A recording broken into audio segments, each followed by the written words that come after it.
Welcome to Just People Society. I am Jeremiah. Today I'm here with your name and pronouns. Blake Smith. My pronouns are he, him.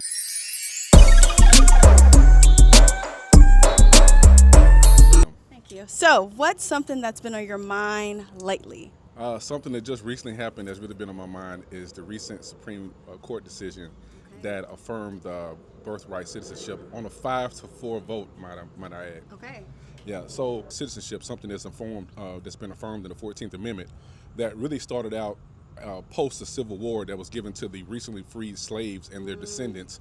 Now, it's been known now for 150 years that anybody that has a child born on American soil or American territory is a U.S. citizen. Right. Now that question is up in the air now. It's up in grabs. And now that recent vote was 5-4, and which is very close and very scary. Most people thought it was going to be a landslide, that it was going to be 9-0 vote or 8-1 vote. It was going to be pretty much a unanimous decision. But with it being 5-4, that means that the upcoming election here in the midterms and the 2028 elections, if political winds sway one way or another, and they get one more Supreme Court justice on the bench that thinks conservatively, that thinks that birthright citizenship shouldn't be for all, that it should be reserved for some, that could fundamentally change the demographics and the fabric of this country. And I think this should wake people up, and that people should be marching and protesting and, peacefully in the streets.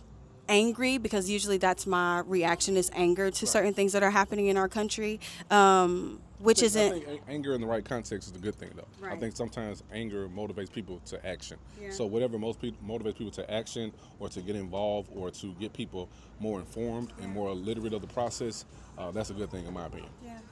What would you say that you are doing, I guess, to share this information, but also to make sure that your community or people that you're close to know this information? Like I said, I've been letting people know here at the local level about how local elections probably have more direct impact on people's local lives, but that people just need to be aware and say, hey, start paying attention to these people that are running for office, people that are putting these policies in place, and just be informed and be aware and start saying, hey, a lot of times I think the American citizens are asleep at the wheel, and we're so caught up in our day-to-day lives and paying bills and taking care of our family that sometimes we think that politics is somebody else's worry, but it's all about worries because we all pay taxes and we all live in this country.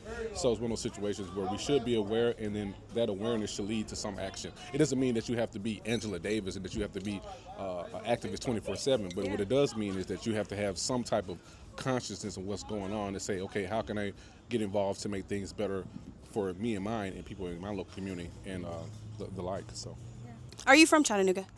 no, I was actually born in Muskegon, Michigan. I came down to Chattanooga when I was 8 or 9 years old, and I've been down here ever since. Outside of me going off into the military, most of my time has been in Chattanooga. So I spent 10 years in the military, in the Army, and the Air Force. Outside of that, I've spent time just here and there. I lived in Alabama for a while, I lived in Mississippi for a while, but the vast majority of my time has been in Chattanooga. So I would consider myself to be a Southerner. Gotcha. So what has your experience like been here in Chattanooga? Do you like it? How? Yeah, I love Chattanooga. I think Chattanooga is a great mid-city, mid-sized town. It's strategically placed about 2 hours away from 3 or 4 major hubs. When you think about Atlanta, Nashville, Birmingham, when you think about Huntsville's a growing city, so we're kind of right slap dab in the middle. You're about 4 hours away from going to North Carolina. So it's a great city. So I work in the logistics transportation industry. This city is a central hub for that industry between here and Chicago. So this city, in terms of transporting, in terms of being connected to I-75, this city is kind of right there in the middle of a lot of different commerce and a lot of different activity.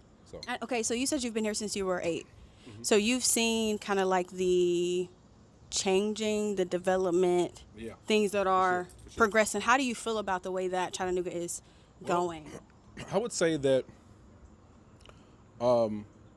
it's going overall in a pretty good direction. Now, one thing that's come up more than once is that it feels like certain people from certain communities are being displaced when you think about gentrification and things of that nature. Yeah. But I think what people need to do is it's another reason why people need to be involved, right? They need to be going to the local city council meetings. They need to find out what policies been in place, how it's going to displace people, how it's going to change the local demographics when it comes to residential property, when it comes to low-income housing or affordable housing. That's going to affect people that live in this city. And the only way you're going to know about these issues where it may affect where you live, work, and play is you have to get involved and find out about the local politics going on. I mean, politics is one of those situations where everything is politics. It's not a spectator sport. It's a situation where you got to be actively involved. And I know it seems like sometimes that it's it's outside of the scope of the average citizen's life, but it's really not. It's just about getting informed, reading about information, going down to meetings, finding out what these people are putting in your local area, and holding them to account. Say, hey, we don't like that. We don't like the fact that you're displacing these individuals. We don't like that you're putting up all these different commercial development and properties and nobody can afford to live there. Yeah. We don't like the fact that jobs are coming here and they're not paying a living wage, or that jobs are not, providing health care, or that women are not getting paid maternity leave on their jobs. Well, only the way these things are going to change is people have to be locally involved, and they have to put pressure on the local politicians and say, hey, if you guys don't do these things, we're going to vote you out of office. Yeah. They understand that language. So it's a language of action. Okay. I guess my last question would be, with kind of what we talked about, but just in general, how are you doing mentally? I would say I'm doing pretty good mentally. I would say that I'm in relatively good health. I would say that for the most part, most things that I've tried to accomplish or do in my life, from going off to the military, from getting an education, to getting closer with my family, here in Tennessee and other states that I have family, it's been pretty much going to my liking. So I don't really have too many complaints. Trying to grow my faith in the Lord, and doing, and having good fellowship with my friends and the people around me that I care about and the people that care about me. And I would say for the most part, things are moving in the right direction. Awesome. Well, thank you. Yeah, Thank you appreciate it. so much. You did a great job. Thank you.